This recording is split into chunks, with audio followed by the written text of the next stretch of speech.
See here, comparison between fire tube boiler and water tube boiler. Fire tube boiler आणि water tube बॉयलरचे बघा, बॉयलरचे प्रकार येते. हा पण प्रश्न बऱ्याच वेळेस परीक्षेमध्ये असतो. तर 4 पॉईंट तुम्ही लिहिणं अपेक्षित आहे.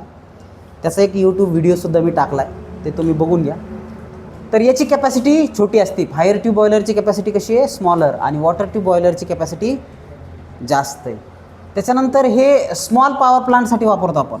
ओके, स्मॉल पॉवर प्लांट म्हणजे इथून खाली. ओके, आणि हे आपण मात्र बिग कॅपॅसिटीसाठी वापरतो.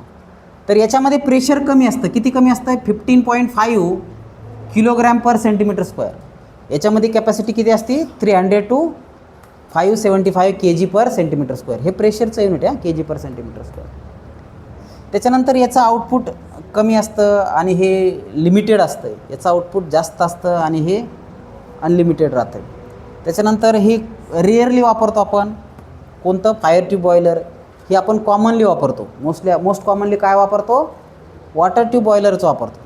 ओके, त्याच्यानंतर स्टीम फॉर्म. याच्यामध्ये स्टीम फॉर्म होते बरं का, पण not that much dry.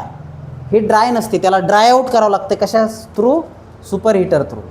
Okay, wet steam असते, ओली स्टीम असते. याच्यामध्ये तसं नाही, याच्यामध्ये कंप्लीट ड्राय स्टीम तयार होते. त्याच्यामुळं जास्त करून आपण हे वॉटर ट्यूब बॉयलर वापरतो. आता एक महत्त्वाचा मुद्दा तुम्हाला सांगतो. हे झाले कंपॅरिझनसाठी लक्षात ठेवायसाठी पॉईंट. फायर ट्यूब बॉयलर म्हणजे काय, जी बॉयलरच्या ट्यूब आहेत ना, त्याच्यामध्ये फायर आहे आणि बाजूला काय, वॉटर आहे. आतमध्ये फायर आणि बाजूला वॉटर, त्याला काय म्हणायचं आहे, fire tube boiler. Water tube boiler म्हणजे काय, ट्यूबमध्ये वॉटर आणि आत बाहेरून फायर, त्याला काय म्हणायचं आहे, वॉटर ट्यूब बॉयलर म्हणायचं. ओके, तर त्या पद्धतीचा एक व्हिडिओसुद्धा टाकला, ॲनिमेटेड व्हिडिओ, म्हणजे तुम्हाला त्या गोष्टी समजून जाते. तुम्ही ते बघून घ्या. समजलं आहे तुम्हाला? चला, राईट डाऊन लिहून काढा.